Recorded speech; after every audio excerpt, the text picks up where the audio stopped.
નમસ્કાર ખેડૂત મિત્રો, મારું નામ મહિદાસલાલજી વાછાણી, ગામ અગથા, તાલુકો કેશોદ, જિલ્લો જુનાગઢ. મારું આ શ્રીનાથજી ફાર્મ છે. હું 2018થી આમાં હું પ્રાકૃતિક કૃષિ કરું છું. ગયા વર્ષે મેં આમાં શણનું વાવેતર કરેલું હતું. એ પછી જમીનની અંદર બહુ ફળદ્રુપતા વધી ને જમીન ફળદ્રુપ થાય એટલે મગફળીને આ વર્ષે બહુ સારી છે. તો શણનું બિયારણ મને ગયા વર્ષે સબસિડીમાં અંબુજા ફાઉન્ડેશન તરફથી મળેલું હતું. વીઘે 8 કિલો વાવેતર કરેલું હતું અને 45 થી 50 દિવસ પછી રોટાવેટર મારી જમીનમાં ભેળવી દીધું. એના કોઈ અવશેષો ખેતીમાં કાર્યમાં કંઈ નડતરરૂપ નથી થતા.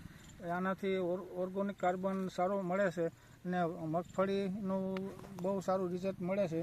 આ કરવાથી દરેક ખેડૂતને ખરેખર લાભ થાય. તો જે કોઈ ખેડૂતને પાણી હોય તો આ શણનું વાવેતર કરવું જરૂરી છે. મારી બાજુમાં શણનો છોડો છે. ગયા વર્ષે એકાદો રહી ગયો છે બી, એટલે તમે જોઈ શકો કે આવું શણનું આવું હોય થાય છે. અને 45 થી 50 દિવસ જમીનમાં ભેળવી દઈએ એટલે એને કોઈ જાતની આપણે ઓલી થતી નથી. અને છાણિયા ખાતરના વિકલ્પ રૂપે આ શણનો ઉપયોગ બહુ સારો છે. મારી દ્રષ્ટિએ મેં જોયું તો આ વર્ષે મારા માંડવીમાં બહુ સારો રિઝલ્ટ છે.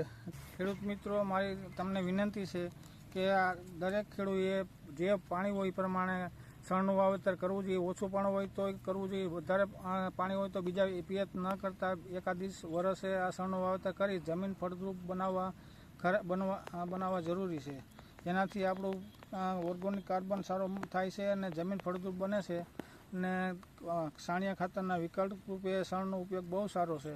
તો દરેક ખેડૂતને મારી વિનંતી કે આપ સર્વે ખેડૂત બને ત્યાં લગન શણનો ઉપયોગ કરી ને આપના ખેતરની અંદર ફળદ્રુપતા વધારો. એ જ મારો જય કિસાન.